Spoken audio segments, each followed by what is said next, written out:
গুলো বাংলা অঙ্ক ইংরেজি বই বাচ্চা দিলেও হতো না। জেনারেল লাইনের পড়ালেখা আমিও পড়ছি, আমিও জানি আমার কোরআনে কদ্দুর কিতা খবর আছে আমাদের। আমি চাঁদের দেশের থেকে আসছি না,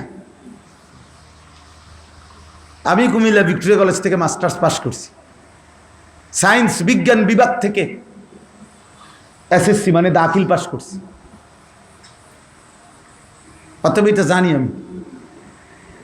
অতএব দয়া করে এটা বুঝতে হবে বাপ, আমাদের জিন্দিগির, মুসলমানের জিন্দিগির দুনিয়া বাদ দিতে বলে নাই, আমরা বাদ দিছি না, কেউ বাদ দেয় নাই।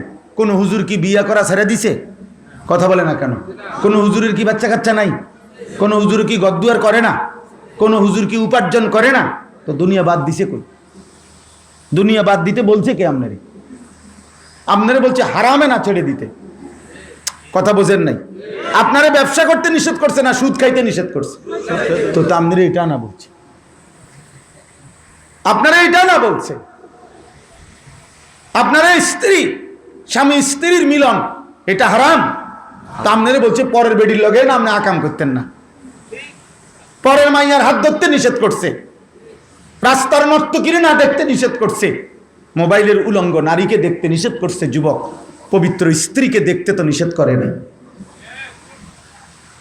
আল্লাহ নবী সাল্লাল্লাহু আলাইহি সাল্লাম বলেছেন মাস্তাফাদাল মুমিনু মিন বাদি তাকওয়াল্লাহ আল মারআতুস সালিহা।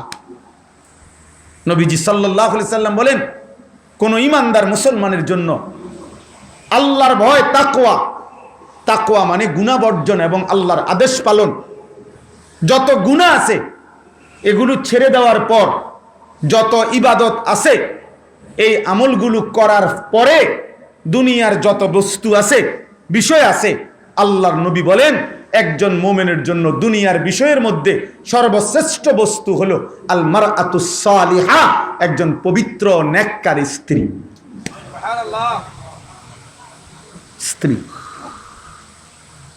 নবীজি বলছে, আল্লাহর নবী সাল্লাল্লাহু আলাইহি ওয়াসাল্লাম বলছে तमाम দুনিয়ার মধ্যে, দুনিয়ার হায়াতে নবীজি বলছেন হুব্বিবা ইলাইয়া মিন দুনিয়াকুম সালাসা, এই দুনিয়ার জীবনে তিনটি জিনিস আমি রাসূলের নিকট সবচেয়ে প্রিয়। এক, আন-নিসা, আমার স্ত্রীগণ আমার নিকট খুব প্রিয়। দুই, আত-তিব, আতর, সুগন্ধি আমার ভীষণ প্রিয়। তিন, ওয়া কুররাতু আইনি ফিস সালাহ, নামাজ আমার ভীষণ প্রিয়।